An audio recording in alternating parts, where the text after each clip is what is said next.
Great. So let's get started. First and foremost, this is like a pretty large topic. So I just wanted to ask you, Ayman, how would you frame political trauma and psychological warfare in Gaza, just to give us a little intro to the subject? Thank you, Brooke. Do you mind to share my slide Yeah, PowerPoint? of course.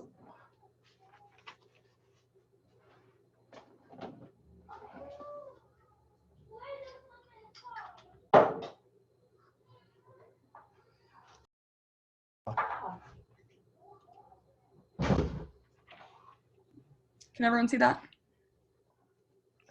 Perfect. Thank you. This subject actually is one of the most emotionally. Can you guys see it? Okay. Sorry about So that. I know that's fine. Like, I just want to give a framing about Gaza. Like, so we understand where Gaza is and what about Gaza and why Gaza is in the news. Small, tiny enclave of land that it has a lot of attention globally. So just imagine, like, if you look at this picture, like you can see, like Gaza has 2 million people actually living there in a very very tiny 139 square miles. In every 1 square kilometer, there are 7,000 people. So that's why they call it. It is the largest, or it has the highest population over the planet. Actually, when it comes to its own size, 139 square miles in just Gaza Strip. Every mile has 7,000 people living in it. I lived in. If you can go back to the first slide. Yeah, I'm sorry. I just was having. So, so, so, like thinking about Gaza is just not like when it comes to psychological warfare. If you can imagine living in this land, like the tanks are controlling everywhere. Like you can see, like this is like the Gaza. Let's see this Gaza, and you can see the tanks on the land that is controlling all of the adjacent areas to Gaza, and you can see there is people are living in a very abstract poverty, and also very traumatic situation in terms of poverty, in terms also of like living together, living close to each other. Like I personally, I remember that we have been two rooms in our houses, and we have my father. I have 4 sisters and 3 brothers, and we were living in one room all of our life. So like even the because it is very intense, that can bring so much emotional trouble, actually, especially when living under the Israeli occupation, when the Israeli soldier can come and they can punish your family and can actually slap your father's face in front of you. And this is extremely important in understanding like psychology and understanding trauma and understanding intergenerational trauma. So also, if you can look at the sea, no one from Gaza, actually, the fisher folks, you cannot fish for more than 3 nautical miles, and that's why like fishing was one of the major economic factors in Gaza. But right now they can be rained down. The sniper can rain them down on the ground. Like recently, 3 people were killed, actually, were murdered while they were fishing because they exceeded than 3 nautical miles, and all of the and people said they didn't exceed that limit. So imagine living in that situation. Imagine living that you have 4 hours of electricity every day. Imagine that you cannot live outside of Gaza. Imagine like there is no job, there is no hope, there is no sense of hope like among the people. And we will talk about resilience, but let's frame it. This is the situation that's going on. Let's imagine that you cannot sleep every night from the drones. The drones are hovering every minute. Zzz, and we will talk about the impact on children, even adults, when it comes to all of these like ongoing traumas, complex traumas that is going on in Palestine. Just also, I want you to imagine what it is like to live where warplanes thunders in the skies and the sea is off limits. Just imagining that will give you a framing or a framework or a frame of reference on what's about Gaza and living there. Also, the drones is a big issue, and I wanna go back to the siege imposed on Gaza in 2007, 2006. If you, I like, yeah,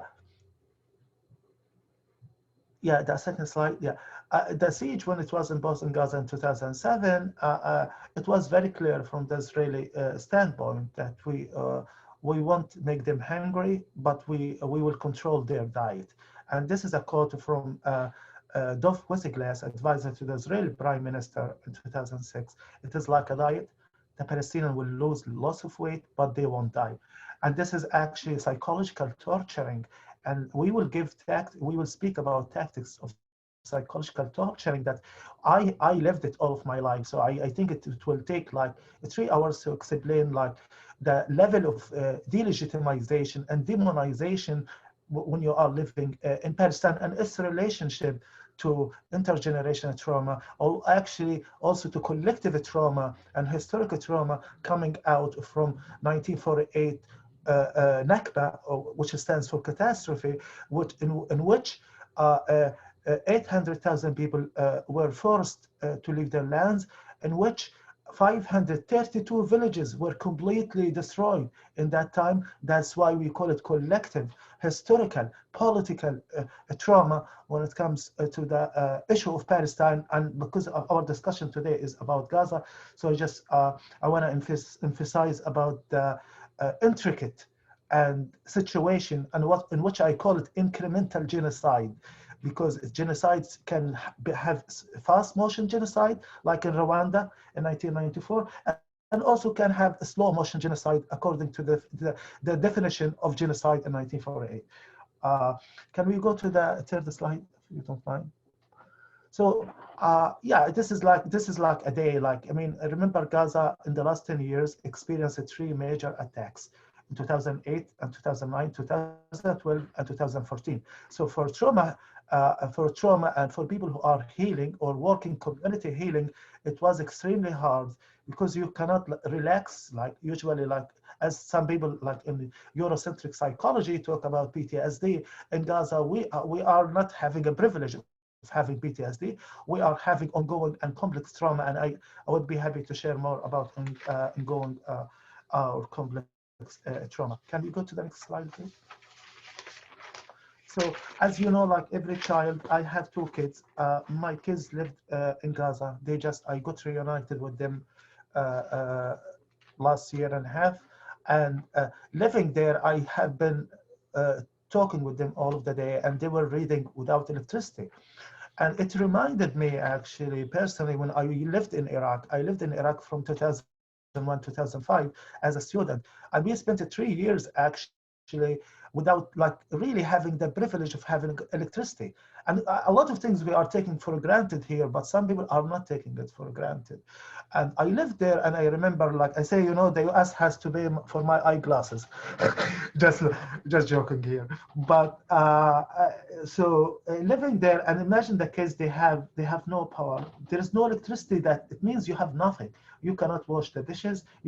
I cannot talk with my wife. I remember I spent hours and hours.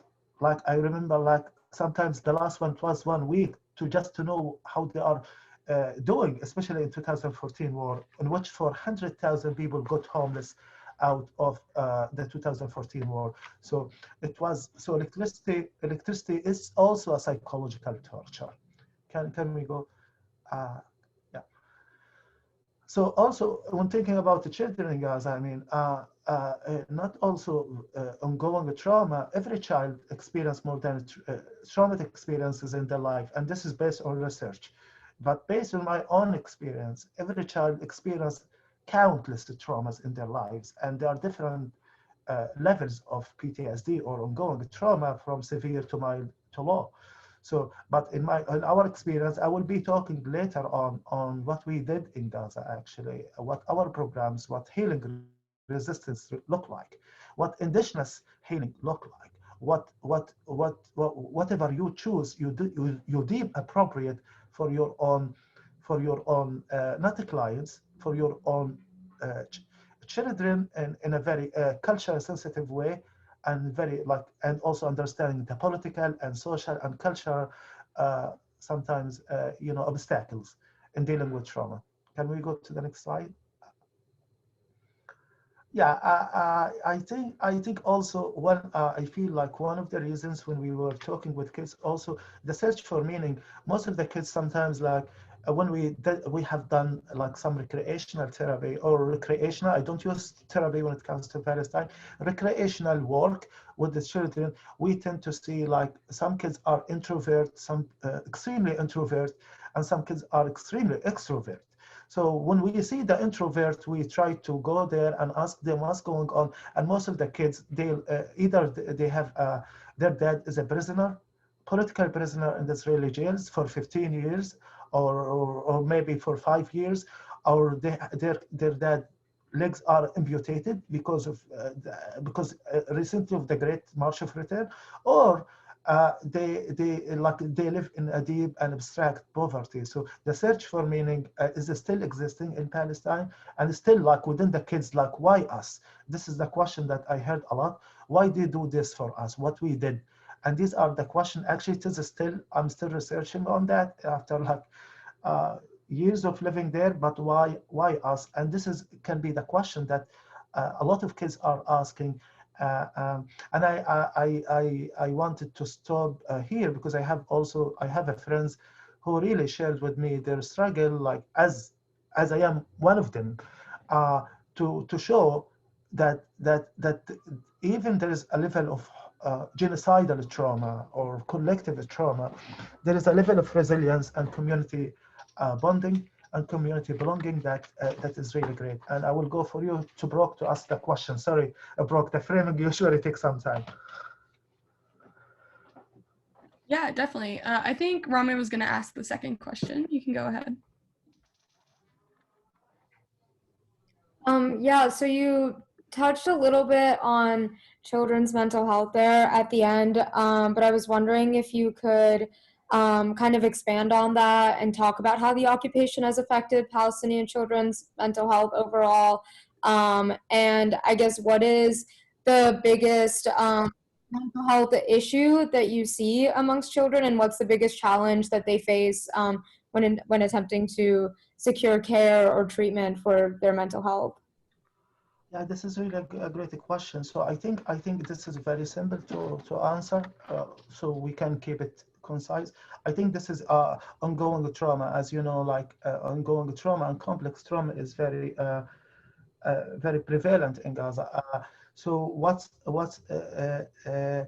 the biggest challenge is occupation, and the biggest challenge is there is the siege on Gaza. The biggest challenge also the referral system to the West Bank or to Egypt is very hard to get a permit to go to the West Bank. I just want to go off on tangents a little bit. Here is extremely important. If you live in Gaza, it's very hard to go to the West Bank. If you are not international worker or international student or etc. It's extremely hard to go to Egypt because of financial capacity and also because of the siege that is imposed on Gaza. So when it comes like the major challenge is ongoing trauma, the chronic trauma, or some psychologists say acute stress disorder. So the challenge that I feel like I see with my friends, with my family, when it comes to war, just the sense of frozenness, like when it comes not fight or fright, the sense of frozenness, what we can do anything. And we can speak about internalized depression later on. But also situational depression sometimes can lead to clinical depression and sometimes can be disastrous and people can rely on medication. For recently, we have seen like a spike in suicidal thinking in Gaza. Like we have seen a spike in suicidal thinking because remember, living in a siege, this is not a very like just a simple siege. This is like is extremely hard for everyone, like hard for even for my family. Like my mom is sick right now, she want to go to Egypt. Like it will affect every child like in the house because she is struggling and they see no one can do anything about it. So also the third one, actually they call it continuous traumatic stress disorder, but I prefer ongoing trauma and complex trauma when coming to Gaza. And also, if I can say clinical situation, depression, also ongoing trauma, and also it comes with that, you know, sleeplessness, and also hypervigilance, and some domestic violence actually, and the gender-based violence also, they can add to the level of trauma. But for children per se, usually ongoing trauma, hypervigilance, over jealousy, involuntary urination, and all of that can add to, and if it is not treated, and I think there is a question about a stigma related to mental illness in Gaza, and this is a question like how we can sensitize everyone that mental illness or trauma is like a physical disease, like it's like a cancer. No one can choose the chemical imbalance in the brain. So yeah, I think did I answer this question? I can come back. I just want to make sure. No, you did. No, that was a really great answer. Thank you. It's very informational. I guess kind of going off of the answer that you had to the question about political trauma, you talked about being under siege. So we were wondering, like, what are some tactics used by the Israeli military to kind of attack Palestinian mental health? And I guess in general, like, what are the role of carceral punishments that are often enforced upon Palestinians in the state of mental health there in general? Yeah, thank you.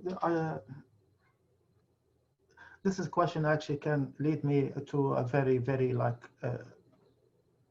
my own history. Usually Israel is using the deterrence policy, and this was for a long time. So for instance, if someone launch a mortar and that's a spontaneous mortar, they will kill 10 or 5 or 15. And for some people who've been activists in Gaza, they have witnessed. I can see Denny Cornier. He's my friend. He's been in Gaza, and he saw that if there is like one major or one mortar is being being thrown into Gaza, into the Israeli side, there will be a lot of punishment, and that punishment not also in electricity and water, and but also in killing and murder hundreds of people. So this is the deterrence policy that Israel is using. There are too many policies they are using it, but mostly also the stopping closing the crossings, especially like the Rafah crossings between Gaza and Egypt, and the Erzik crossing between Gaza and the West Bank. And these are one of the tactics. I remember, if there's anything, like if as a student, I spent 6 months to come to the United States, and Dr. Paula Green is here, she can remind everyone, it took me time to come to the United States. And why? There was an attack, so they will close all of the borders. So this can be also psychological torturing. This can be hard to do, like in the big picture when it comes to the mental health situation and to the life of Palestinians in Gaza. So these are the tactics. If I can make them succinct, the continuous psychological torturing of the people when they have no electricity, when they have no water, when they have no enough drinking water, when they cannot move out of Gaza, move in or out of Gaza, closing the borders every day. So these are the tactics that are being used to delegitimize actually, and to demonize people. Like if there's anything, so they just shutting everything out, even the sea, even like the sea in the night. The sea in the night, you cannot go to the sea. I live in Deir al-Balah refugee camp, which is very close to the sea. I lived in Deir al-Balah refugee camp, which is close to the sea. So if you come like after 7 p.m., you cannot just hang out on the beach because there will be snipers. So there are too many psychological tactics actually is being used. And also, I think one of the important also framing all of Palestinians are terrorists. And this is framing everyone that they will wipe Israel out of the map. These are psychological torturing internationally. So yeah, I can go ahead and ahead when it comes to psychological tactics and or chilling effects to our work as activists and also as organizations sometimes. Yeah. Thank you. You're welcome. So for our next question, we wanted to know, when it comes to mental health screenings, diagnosis, and treatment for Palestinians, what are the drawbacks of using the framework of Western medicine? And what are some recommendations you might have for mitigating some of the symptoms associated with poor mental health among Palestinians who have experienced exposure to severe psychological warfare, interpersonal violence, forced displacement, that kind of thing? Yeah, I think Samah Jabir, she is is a great professor of mental health. She said there is no such thing as PTSD. PTSD is post-traumatic stress disorder among Palestinians because the trauma Palestinians experience is never ever or is never over. The ongoing trauma Palestinian experience contribute to the colonization of the mind. And recently I was reading a book about the colonization of the mind, actually, among the indigenous people, and I was crying while I'm reading it because it sounds the same. Like, and actually, for some people who love to read books, there is a book, The Wounded Soul, which talks about what does justice mean to us when it comes to. But for me, I really, honestly, when we say we have to decolonize psychology or Western psychology, we don't mean that we don't want to, we want to take decolonize the scholarly contribution or to decolonize post-trauma like diagnostic and statistical manual of mental health. No, I think what we mean, what I mean when I envision it is just liberation psychology that is focusing actually on the poor and the oppressed, not the upper and middle class when it comes even in Palestine. So how we can work with the oppressed, with people who really like bear the brunt of a struggle and occupation and suffering. For instance, most like recently, I mean, right now there's a change, but historically, like in Palestine, most of the mental health organization, they were like tailored to research, to academic research. Right now they changed to embody like the community resilience. How can we work in a group together? Because like you can't just work just by doing research for a Western audience. You have to start from the inside out. I was working in Gaza. I created a project in that time, Let the Children Play and Heal. And I am not a psychologist in that time. I was reading books about it. So what we did, do you want to share the slideshow here? Yeah, that would be great. Of course.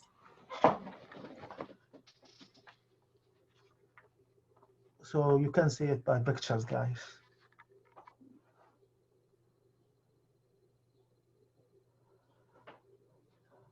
Yeah. Do you, Janine, you want to do the disclaimer here? Oh, yeah. Here we have some images that might have some emotional discomfort for people. So if that's the case, please feel free to hop off for a few minutes. Brooke and I can call you back when the time is right, if that's okay with people. Yeah, I think you can move to the activities in Gaza, like with the kids playing, if you don't mind. Not this one. Yeah. So when we have done a project, actually, Let the Children Play and Heal, and this is very simple, actually, just to give kids a sheet of paper and a pencil and ask them to draw. And we don't indoctrinate them. We come from a place of no judgments, no indoctrination. Just let the children be creative and do it. So this was part of the drawing exercise, and most of them most of them collectively, they were even thinking about the US relationship to Israel.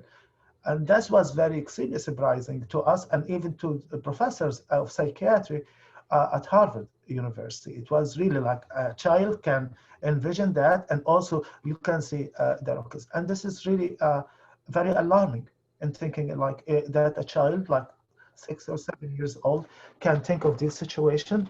This is really alarming to us in our work. Can you go to the next one, please?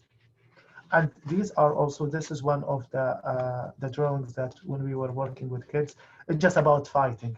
about prisoners. It is about tanks, about drones, about aircrafts. Just this is not a life that every child has to live. I mean, honestly, I lived this life all of my life, but it is not helpful actually. Like, not everyone should be a psychologist or a mental health practitioner to understand the trauma. There are some people who are struggling without knowing that they might be traumatized, or they might struggle and they don't know what's the reason behind it, because also stigma related to mental illness. Can you go? Yeah, as you can see. Yeah, please. Yeah. And this was in 2008, actually. I remember 2008, 2012, when Israel like did a major strike where a lot of mosques were bombarded, and that for children was like also a sense of spiritual security, if I can say that. So some kids draw it, you know, to show what they think about it, especially like when it is close to their houses. Yeah, can you? This is like, if you can see, like Dr. William, he's a professor of psychiatric. He came to Gaza. He was, you know, working on mental health, and he was helping us, like, in my work. So we go to so this is part of the activities in the school, in United Nations run school. So like, just to bring, to ask them to integrate them in our work, and to make sure that, you know, and to see also that some Western perspective actually to our work, so we can change. But I found that like this project actually achieved a lot than most of the international organization operating in Gaza, where they just care about budget, and they care about funding, and they care to stick to a plan. They have written it in their own countries. It does not work. It does not work. I worked with various mental health organizations, like from a programmatic perspective, and I really like disagree on their process. You can't just heal trauma while coming. You have to experience it. You have to live at least 1 year understanding it and respecting the culture, because healing, your job is to heal, not to judge a culture or politics. Yeah, can you go to the next one, please? So also this, we can do like recreational shows for the kids, so they can like join together. And I feel this is like, it might be very simple, but I think it is really a great one when they can like dance together. There's a lot of dancing, Dabka dance, that I couldn't share because of the lack of enough time for our discussion, and I want to make sure that we have time for Q&A, but also doing recreational you know, dance together, and it was really lovely. I love these days. Can you?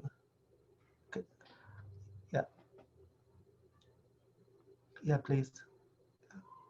As also, you know, like schools in Gaza are double shifted. That means that 1,500 students in one school.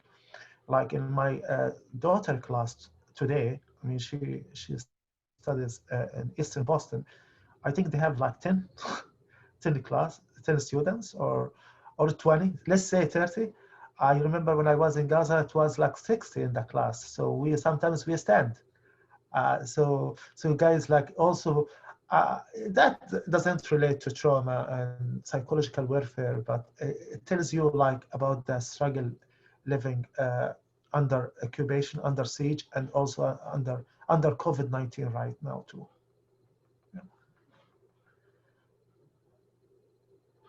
Yeah, so we try to diversify, like clowning. We try to do whatever the kids ask for. It's just very simple. And this is my last picture before I left Gaza, and I mean, I think 2 days before, and yeah, it was a great day. So yeah, I think, thank you. I will, but answering your question about I believe in liberation psychology with Martin Barrow philosophy and tenets of liberation psychology. I think we need to understand it more. We need to articulate more research in Palestine about it. Not everything is about the clinical standpoint of trauma, but also the liberational one, the internalized oppression one. So this is Thank you. Could you tell us a little bit more about how you define resilience? And I think for Palestinians, one big thing that is sort of associated with resilience is sumud, like steadfastness, nonviolent resistance. So how do these cultivate individual and collective psychological resilience among Palestinians? I think it is innate. Resilience is innate in every one of us. I mean, I think when we were kids, when a child is throwing a stone against Israeli jeep, they knew that they won't affect or they won't destroy their jeep uh, uh, or the soldiers. But it is about sumud or resilience, inner resilience, deep power, deep moral power. Because I, as someone who grew up there is like a sense of deep moral power that your cause is moral one. So I think for me, resilience is about the moral power that binds us together for a shared noble cause worth fighting for. This is like how I can define it. Also, I think also sticking to your own inner strength of liberation, like liberation of the mind, liberation of the soul, just the moral power of it. This is resilience. Without going into what's the definition of resilience, look it up. But this is like what we envision. Like, what does it mean, resilience? And also, it is not about liberation, about self-emancipation and deep belief in the possibility of liberation in Palestine. As you know, like when you are under like incremental genocide or under siege, people tend to be helpless and hopeless and sometimes like cynical. But I think in Gaza, like during the wars, there is still that kind of resilience, and there are too many research about it. Dr. Devon Atallah from Boston University, Boston College, actually wrote a lot about it, about resilience when it comes to Palestine. But also, what for me the definition is just the deep inner moral power that can keep you going, and sometimes you don't know how. So. So like also believing in a strategic or principled nonviolence. I mean, most of the people in Palestine, they have resilience because they really like what they want. They want to live in their own lands, to raise their children. If you ask anyone, any speaker coming to the United States, what do you want? Like in a cafe, said, I want to raise my kids as everyone over the globe. I want them to have everything as everyone. So there is also the deep strategic and principled nonviolence within people that is also about moral values, that our cause, that our country, all of the people, like even the kids, our country was stolen. I mean, this is like in their minds, the kids. And I just one story I want to share. Like, I have so many people who came to Gaza when I was translator actually at that time. And they were talking about peace, peace, peace. And they were surprised that no one is talking about peace, because people want to survive. And that's why we want to make sure like that resilience, the moral and deep resilience within the people, we can cultivate it into a liberational framework that people can use and also can heal generational, intergenerational, collective, historical, and political trauma. Yeah.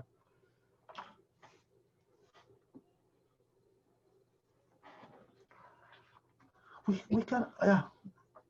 Oh, I just wanna follow up on this question, because this, I think this is an open-ended, but I think for me also something that has never been written about is healing justice. The sumud also comes from my family, from the community belonging. There is a book by Chris Hedges, War is a Force That Gives Us Meaning. And sometimes when people are living together under attacks, they tend to be close together, to love each other, not to drive a wedge in that time. Just try to be so lovely, so compassionate together. So I think this one also part of the coping mechanisms when it comes to like the family traits, the culture. The culture is respecting that. I think they call it high context cultures and low context cultures. The definition between Western cultures and Middle Eastern culture. In our culture is like more family oriented one. So I think that's help in coping mechanisms. I'm not sure if it is related to resilience, but I think it might be. Thank you. And I guess going off of that, what are some other ways, sort of more broadly, that Palestinians can cultivate resilience to hinder the sort of detrimental health effects of prolonged exposure to warfare? Can you repeat this question? I'm sorry. Oh, can you tell us maybe some other ways, a bit more broadly, that Palestinians might be able to cultivate resilience to mitigate some of the detrimental health effects that are associated with prolonged exposure to warfare? I think what we are. I mean, I didn't want to add about our work, but we at Grassroots International, we work with Gaza community mental health program actually, and we do a lot of not strategic intervention, but asking them how to heal trauma, like based on academic research and based on like understanding of the changes, because everything is changing in Palestine. So I think there is occupational therapy. People use occupational therapy. People use also this is like also can, but it is adaptive to Gaza context. Also like cognitive CBT, cognitive behavior therapy. A lot of people are using mind and body center. So there are so much understanding. If you want me to like prescribe for my own colleagues like techniques, I think also the indigenous people here in the United States healing techniques are also healing justice, healing resistance, a new terminology that should be added, should be understood, and also understanding the intersectionality of the struggle across the globe and the connection between the struggles. That gives you hope that you are not the only one struggling with that, but you can glean from others. Third or fourth, I think also, yes, Gaza context is different, but also like there have been genocidal wars, like in Rwanda, right now in Burma, and in different places. But I think the most important thing is just to bring what fits you. Like some people are trying to use EMDR, some people are trying to do mindfulness, and when they do mindfulness, I am sleeping. I really sleep when I do mindfulness because it takes a lot of practice, and I'm practicing like myself. And also some people meditation, and also I think for us we have to decolonize our thinking around hypnosis. I want to understand more about hypnosis. Like there are so many like so many techniques and strategies we can adapt, not also sticking to Eurocentric understanding of trauma or the techniques that can be utilized. Every situation is different. Yeah. Just to finish that, I think that the healing should be culturally sensitive, extremely culturally sensitive, and also contextually appropriate when it comes to dealing with any genocidal enclave or any place. Like it's different than living here. And I want to take this opportunity to talk about the stigma related to mental illness. I have been working with Doctors of the World of Spain. That was back in 2000, I think 6, and we have a project called Let's Eradicate the Stigma Related to Mental Illness. And this is really an issue when it comes to Palestine. The cultural understanding of trauma or any mental health diseases needs to be eradicated. And actually there are so many organizations that are working on that, like by sensitizing the folks about that's important to acknowledge that you are traumatized. And the sense of masculinity and the sense of, oh no, we should differentiate between resilience and resilience porn. We are a human being, and we are we experience things, we cry, that's fine.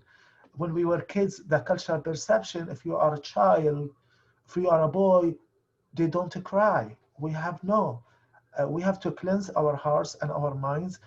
So there are too many layers to it, but I think a stigma related to mental illness is an issue and understanding, and actually even here in the United States, but there is much more problematic to some extent. Yeah. Thank you for that answer. And you mentioned kind of this process of like decolonizing the mind. And I know that nonprofits and NGOs oftentimes try to assist with treatment for Palestinians, but I was wondering if you could speak to how sometimes nonprofits and NGOs can might facilitate the process of expanding access to healthcare, but they might also propagate the legacy of colonialism in Palestine. I don't know if that question made any sense. No, it makes a lot of sense for me. It might be the most the most greatest question to me, like, because I know these are open-ended questions, so I try to fill in as much as I can. But yeah, I agree. I think NGOs, like especially in Palestine,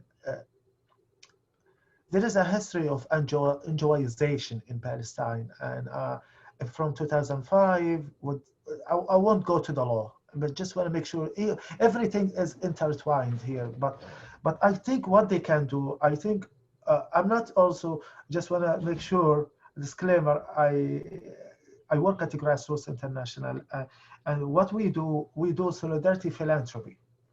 We are not asking our partners and our grantees to stick to terminology and technical terms or just to please us to get the funding. We ask them, what do you want? And we support you, because this is your struggle. Understanding the social justice movements, understanding the philanthropy scene, understanding it is extremely important to ask our partners that we trust, and we build the trust to do what you deem appropriate in your situation, because we are not living there, you are living there. So we have what we call it solidarity philanthropy model, and we are using it actually. And I feel like it was the honor of my life working at the Grassroots International, not because it is my work and I get salary out of it, but also taking your values and practices, like, walking the walk, taking action based on that. That was very helpful in us. I think also refraining from like asking organization to be very, how can I express that? To be extremely pedantic about words, about style. I honestly ask my partner to write in Arabic. And Malika is here. She can like corroborate. I asked them to write in Arabic because we are not, a language school. Our job, our end game is to help mitigate stuff. This is also language can be, language justice will be great. Also decolonizing philanthropy will be great, because there are, especially when it comes to Palestine, also progressives accept Palestine. There is a lot of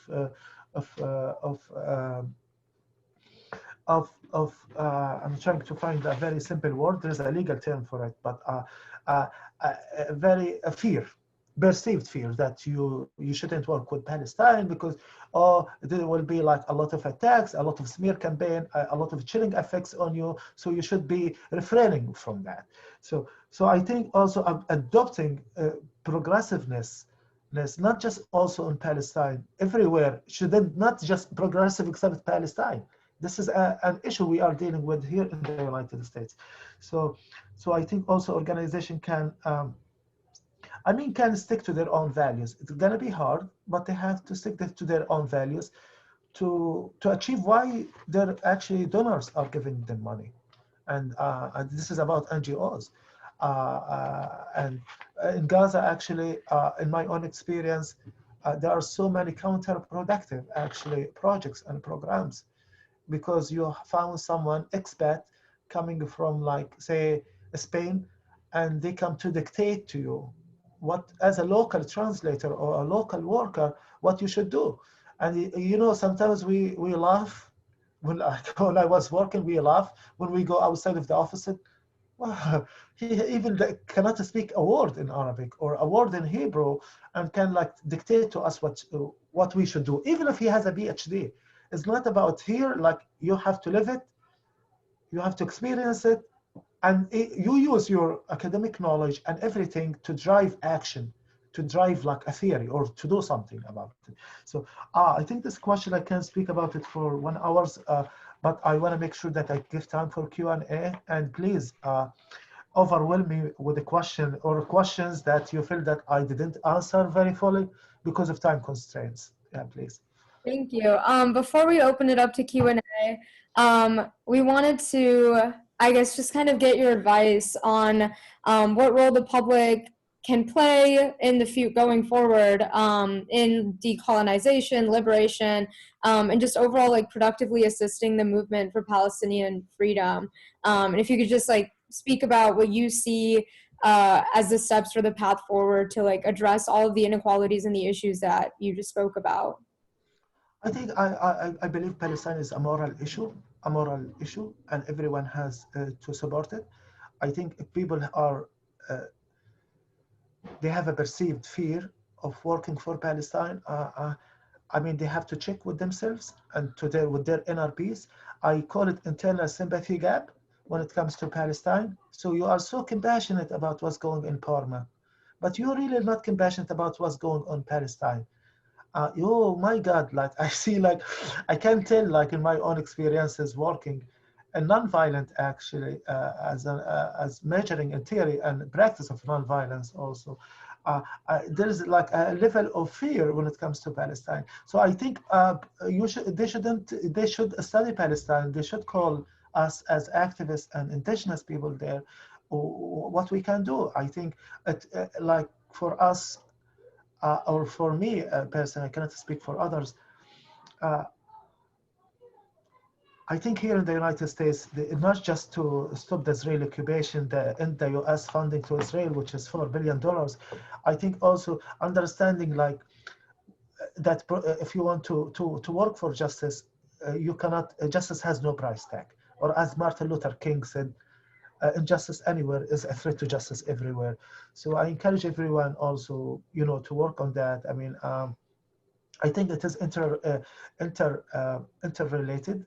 The struggles, the African-American struggle, the indigenous people here in the United States, and other is extremely the same. As you know, like I think you have seen a website, Deadly Exchange, done by Jewish Voice for Peace. I think this is a great website to talk about the relationship between the US and the Israeli policing system and their training. And also there are so many work is being done about the US funding to Israel. I think these, for your own friends, I think these might be the segue to start a conversation to speak about Palestine. Yeah. Thank you so much. So we're going to open it up to audience questions now. And if you have any questions, you can put them in the chat. So yeah, thank you so much, Ayman. I actually had a question while we're waiting for some audience questions to roll in. So while you were talking about, when we were talking about the tactics used by the Israeli military, there was like a news story that broke literally today about, I apologize if I'm mispronouncing his name. His name is Magad Barber, and then he was a Palestinian man who had spent 20 years in jail, and then he was, and then I think just immediately arrested again. And I was just wondering if you could talk about the role of mass incarceration in just like overall mental health, but then also how that affects people who have been incarcerated and once they're re-entering society. That's really a great question, and I will reflect back in one of my neighbors. Actually, every family in my refugee camp, every family has one political prisoners. We grow up like knowing that, like my cousin spent like 5 years in the Israeli jails, and then they came and he was re-imprisoned. Every family in Gaza, every family has one prisoner political prisoners, and this is. But actually, when there are some people like who spent 15 years and to come out of the jail, and they, you know, as you know, there are so many torturing techniques in the jail. It's not like a fancy jail. Like there is no fancy jail, but it is not. They are torturing against the international law. But to bring justice to your question, I have some prisoners who have spent like 15 years in the prison, and when they come out of the prison, they are so introvert. They are really so introvert, and they just like, this is like as they are living in a cell in a big world. And I have seen that in my own eyes. I really don't know what's the psychological or characteristic of that. I have read about it, but I really don't know exactly what happens for someone who spent 15 years in the jail. Like there are so many cases. There is some people who spent 25 years, they became like activists and become leaders again. But most of the cases, they become introvert, or they just like leave the political life, or and some. Yeah, so it depends. So because I have someone in my mind from Gaza City who spent 25 years, and then he came and started an organization that talks about social justice and human rights. And when in my own refugee camp, who really spent 15 years in the prison, and when he came out, he all of the time he's sitting alone by himself. He's not talking to anyone. I mean, he's talking to just very like-minded people, very close to him. And also there's this is really a great question. I can write about it, but I'm not sure if I can offer like concrete statistics or concrete stuff about it. Yeah. No, that was a great answer. Very informational. There's a question from Talja that she said, that was amazing, Ayman. Thank you for your work. Do you think you could talk more about how the framework of terrorism that is pushed on Palestinians affects mental health? Can you see repeat the question? Sorry. Yes. Do you think you could talk more about how the framework of terrorism that is pushed on Palestinians affects their mental health? How the frame of what? Sorry. Framework of terrorism. I think I will refrain from answering this question here because this will lead to 2 hours. But I am happy to have a call with anyone who really, because this is like this is one of the biggest challenges for us in international organizations, the smear campaign and the chilling effects and labeling every Palestinian party as terrorist, and that was so I will refrain from that, but I would be happy to have a chat by phone or to speak about it. I don't think it is related to psychology. It is psychological warfare at its own finest, but I don't think here will be the space for it. I would be happy. So if you, Ramya and Janine and Brooke, I would be happy to talk with anyone about this. Yeah. Okay, perfect. Thank you. Aaron asks, to what extent is psychological warfare used intentionally by Israel, and what are Israel's long-term goals with it? Yeah, I think this is very intentional from the start. I think this is Israel knew what they are doing. I mean, everything is written in their website, in the Israeli Ministry of Strategic Affairs, even in the Hebrew newspapers, Ma'arif and Dibka files for some people who don't read Hebrew. So it is very clear, actually. It is not. It's very clear for some people who are watching about their plans. Everything is strategic, not everything coming like ad hoc. So they will do it. No, everything they have what they call it al-Majlis al-Musaghar. So when they do any attacks, they call it al-Majlis al-Musaghar, which stands for the small cabinet, in which they decide what will do. So they knew like, and this al-Majlis al-Musaghar, or the small cabinet, is comprised from the Israeli Prime Minister, the Israeli Defense Minister, and I forgot what's the third. But those they are the decision maker when it comes to any major attacks on Gaza. So everything is planned, like from the crossings, from the sea, this is even written about it. They have written it very clearly, so they are not afraid from showing their own plans and tactics. Yeah. Thank you so much. So Amanda asked a question and first said that this has been really eye-opening and amazing. So she wanted to thank you for that. But the question is, how has psychological warfare impacted the mental health and or the culture of the Palestinian diaspora? Yeah, this is really a very beautiful question. I really, transgenerational. I mean, let me, because I live here and I am working with a lot of social justice movement in Palestine here, especially indigenous people like Al-Auda, New York, Al-Auda, and Al-Auda. I think that the love for Palestine here is more threefold than the love of Palestine there. So there is a sense of belonging is amazing. I mean, I can see they are blood boiling speakers. I can say they are unswerving to their convictions. And to talk about it, actually also, I think using the transgenerational trauma to affect a change is a case study in itself when it comes to Palestinians in the diaspora.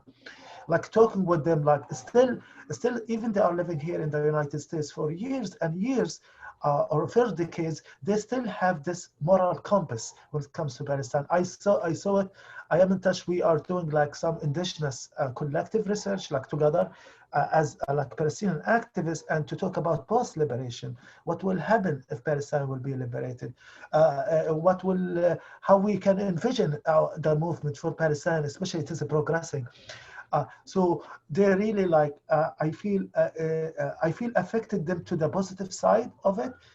Still narrating about it, speaking about it, sharing about it. I think also talking can be also a coping mechanisms for us. Like sometimes when we are here in the United States, like sharing. Remember, if some people who are activists for a long time, I think Cliff here and Malka, like 10 years ago, it was hard to speak in a US university about Palestine. Right now we are speaking about Palestine. So there has been a change, but that change didn't come like it just came.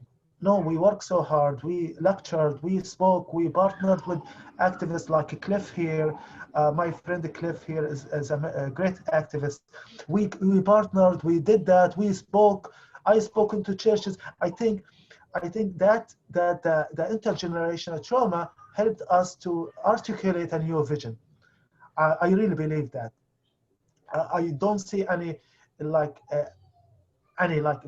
in mental health or any major drawbacks. I think we use that as a leverage, or we use our existing here in the United States to share and to articulate a new vision for social justice and to connect or interconnect with other social struggles here in the United States. Like, yeah. Thank you. Thank you so much. Cliff actually just asked a question in the chat.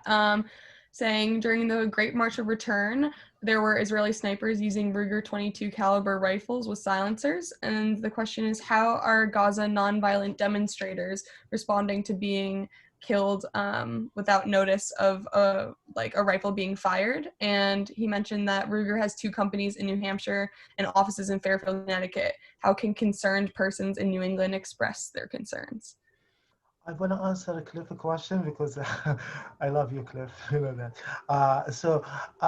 I think this is what I call it the philosophical quandary, like in nonviolence, the philosophical equation.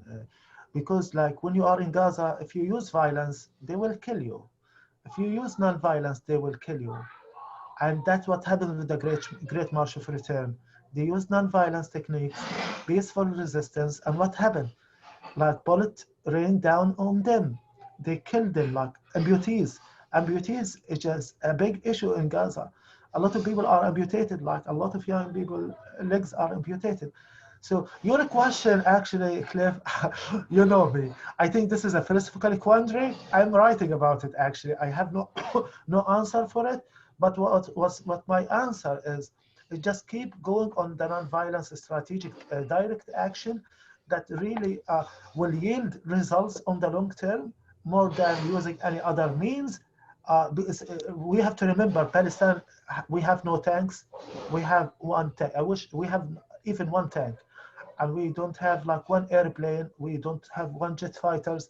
So it is, and actually just to finish, also, we shouldn't, I think, give the perpetrators a justification, because this is what happens in any non-violent action. They will try to find an excuse to kill and murder and squash any movement.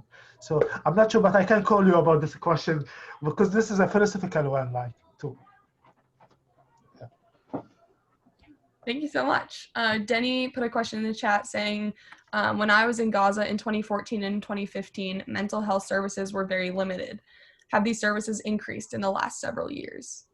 Yeah, thank you. And also, Danny is also one of my greatest activists. We met in Washington, D.C. Thank you for coming here. I think we tried, like, for instance, that's why I try to refrain from like my work, but we do with the Gaza community mental health programs, because they have their own community centers across Gaza Strip. We do like a lot of work, a lot of funding, and a lot of also accompaniment and solidarity with them, like in their work. And I will share with you guys, if you share, we have a Palestine campaign that will feature Gaza community mental health program with other organization in Latin America. So if you could share it on Facebook, that would be great, like when I share it with you guys. But answering your question, I think, I mean, it's still stifled. The situation is very hard. As you know, even the psychiatric hospitals are overstretched, as every hospital in Gaza recently. But I think more funding, more work, and more grassroots, or let me say grassrooty thinking when it comes to healing in Palestine should be reinforced. More funding should be tailored to Gaza community mental health program. More funding should be tailored to also community-based organizations. They are small, but they have effective mechanisms. I think when you were in Gaza, it was 2014, and you know things are changing. But we try, like, to as much as we can to respond to COVID-19. We responded to COVID-19, Malka here, and also sensitizing the folks about coronavirus when it started, actually, to tell them this is COVID-19, this is like how it goes, and also to inform people, like, to go to their houses, to have leaflets, and also yeah, I mean, I think there is increase in more funding. It should be more increase in more funding when it comes to mental health in Palestine. This is what I want to say. Yeah, but there are some groups who are doing it on the ground, and they have great experience in doing that. Yeah, also my organization, a small one, when I worked in Gaza, Afak Jadida, New Horizons, it was funded by Middle Eastern Children Alliance, and it has very beautiful community healing ways, and I think, and others, actually, there are others, but the most pioneering one is Gaza Community Mental Health Program. So I encourage everyone to share with others to support Gaza Community Mental Health Programs. Yeah. Oh, so great. Thank you so much. We have another question by Hani saying, can you touch on the trauma experienced by other Palestinian communities like the West Bank? And I don't know if you mean post 1948, but you can feel free to unmute yourself to expand on the question if you'd like. Oh. I think they might just mean like the trauma experienced by other Palestinian communities, including. Yeah. I think this is a great question, and I wanted to the Q&A to answer this question, because in the West Bank, there's apartheid system is going on, and recently Beit Salem wrote, even we have said that as Palestinians since our birth, that we're living under settler colonial project under apartheid.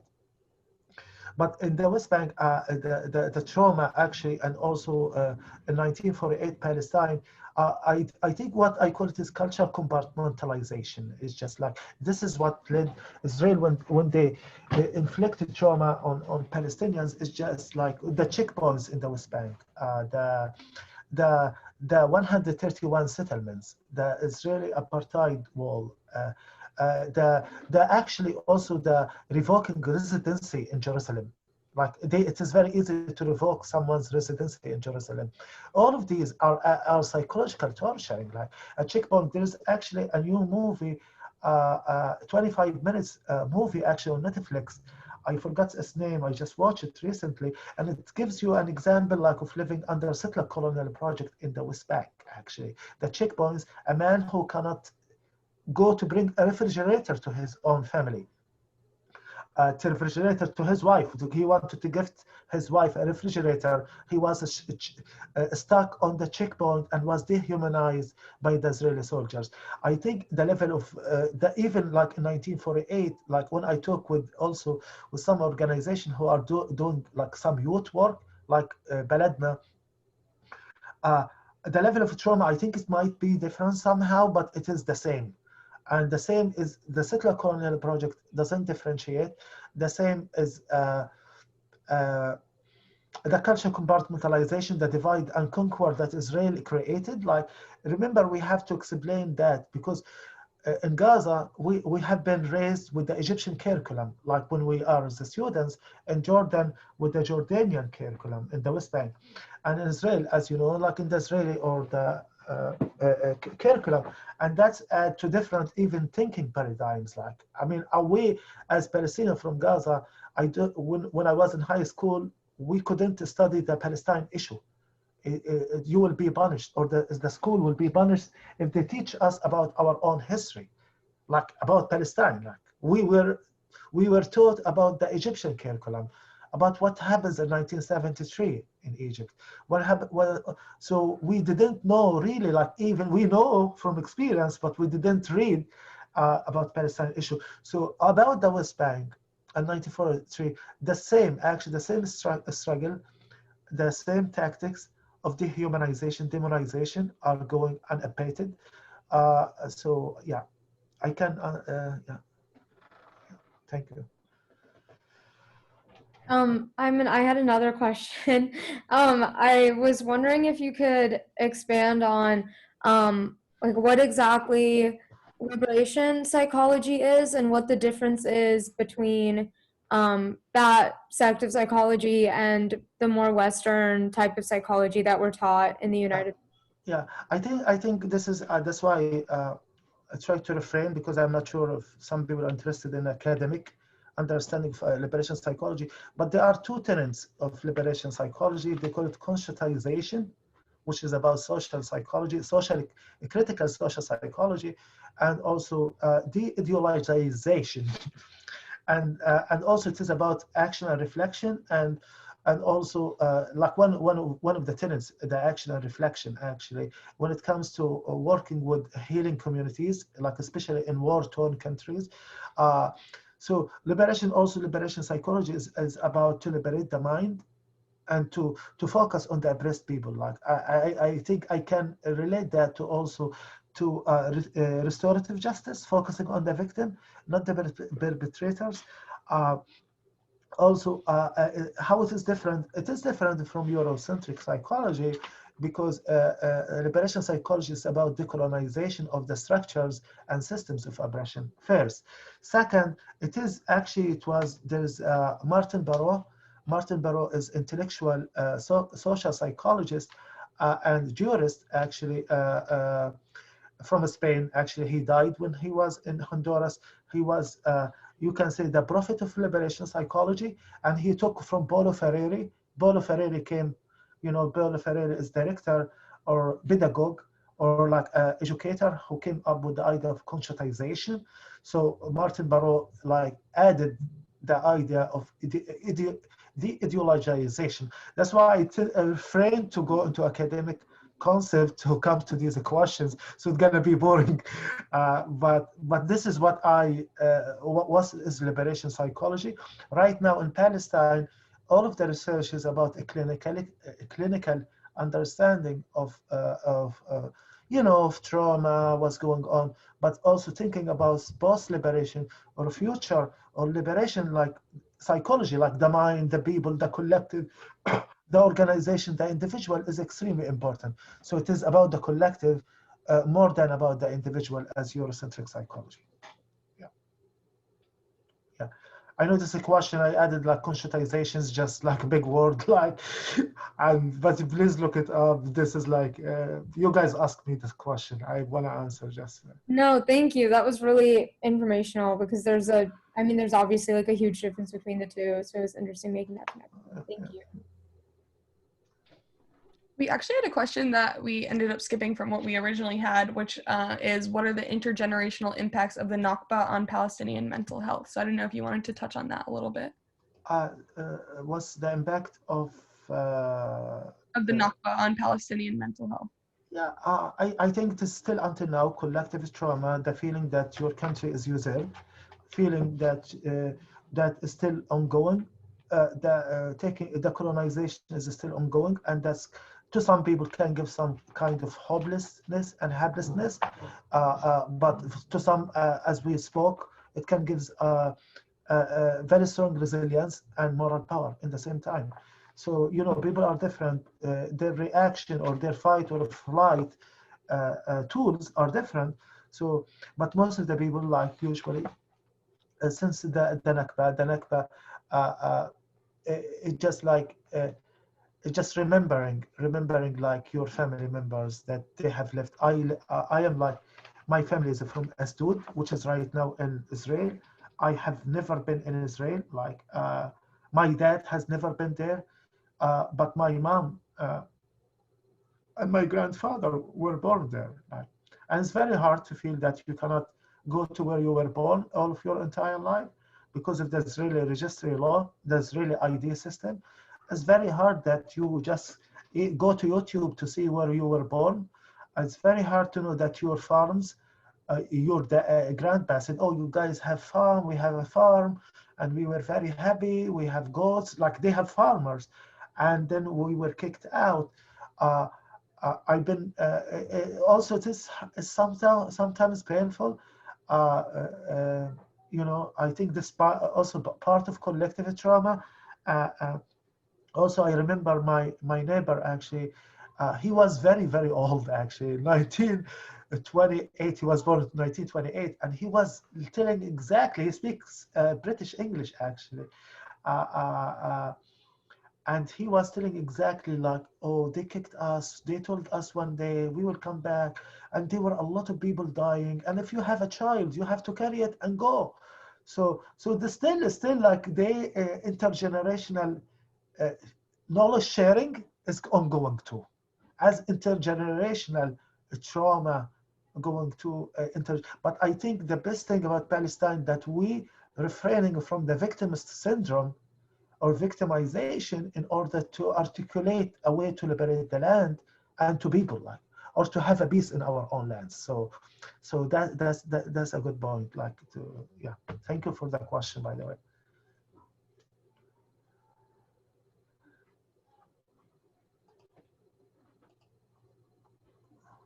Yeah, if anyone else has any questions, feel free to put them in the chat.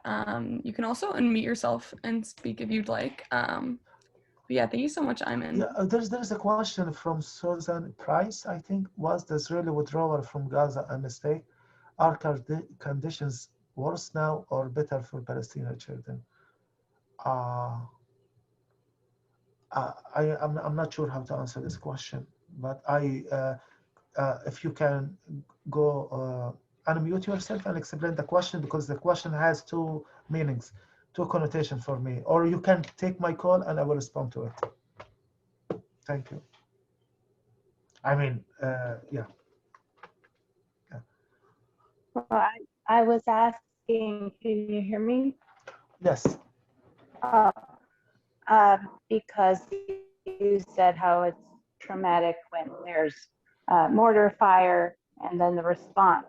I was just wondering if it's more traumatic now since the Israeli withdrawal or before.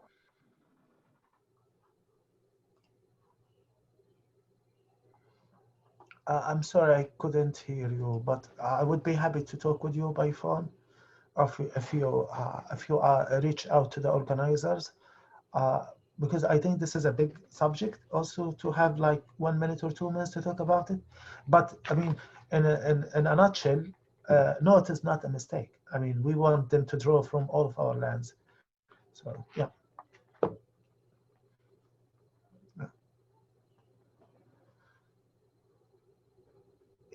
Thank you. Yeah. Any last minute questions from anybody?